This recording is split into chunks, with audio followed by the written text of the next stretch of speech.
Slavery. That's the place everybody likes to start Negro history. You have ignorant black men being brought over from Africa in chains. Terrible thing, slavery.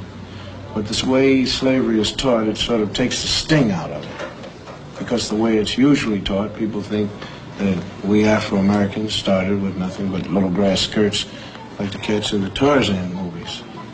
And though America gave us slavery, America kindly gave us religion and a lick or two of education.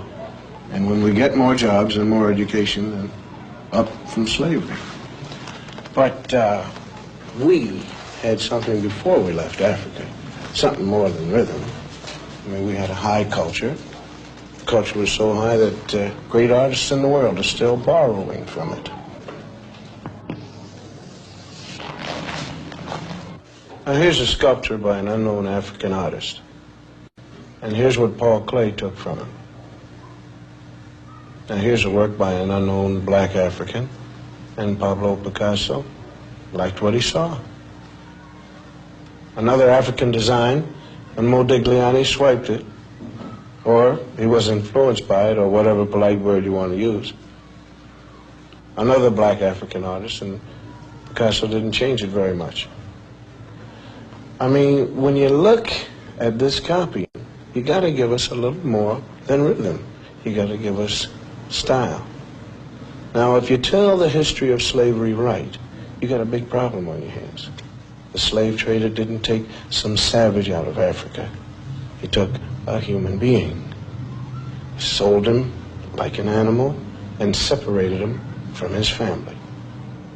America invented the cruelest slavery in the history of the world because it broke up black families. After slavery was over, America kept breaking up the black man's family. And that's some awful history to teach. Now, if you want to look history right straight in the eye, you're going to get a black eye. Because it isn't important whether a few black heroes got lost or stolen or strayed in America's history textbooks. What's important is why they got left out. Now, this country has got a psychological history. There was a master race, there was a slave race. And though there isn't any political slavery anymore, those same old attitudes have hung around. I mean, the burning part of Burn, Baby Burn is right here in this classroom. We want to thank Mrs. Lovely Billups and the whole gang here at fourth grade for the brilliant and intelligent artwork that they've done here to make this whole broadcast sing. I want you guys to keep pretending that I'm not here. You're doing a great job, and just keep on drawing and reading and writing, doing what you have to do, because I'm going to talk about some other kids. Not you, Mary, John, and Bob. These are kids from other schools. Did you know in some states it used to be against the law to teach blacks to read or write? Nowadays we're getting these integrated schoolrooms, and most people think that if we get enough teaching and enough jobs, everything is going to take care of itself. But there is a scar of history running right through kids as young as these. It tears you up if you know how to look at drawings kids make, because kids shouldn't know much about history and anything about discrimination. I mean, nobody hates little black kids, but why do some of them cause so much trouble? And if you ask black and white children to draw themselves, or trees, or houses, some strange things happen. We asked some ordinary white kids from ordinary families to make some drawings for us. Like, well, let's call him John. John's white, and we asked him to draw himself. This is John. This is his house, and this is his tree.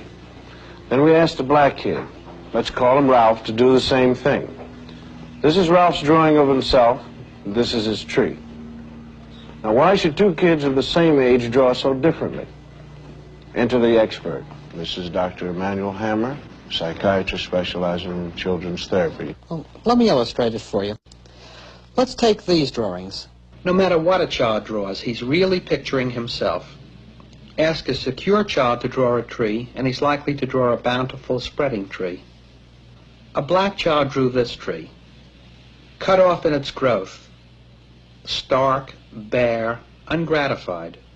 It works the same way with drawings of people. Normal children, average drawings. The mood is happy, the child feels capable, the drawings are complete, and the arms are developed to emphasize strength.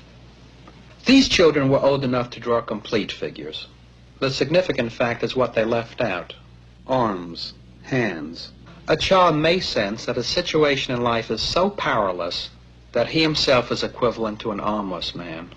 My own study reveals that armless people appear 3 times more frequently in the drawings by black children than those by white. The faceless beings suggest that these youngsters not only feel themselves to be less than they might be, they don't even feel themselves to be. The black child who is forced to live in a hostile world may disappear in self-defense. He drifts through life feeling like a shadow. He stops caring, and he stops trying.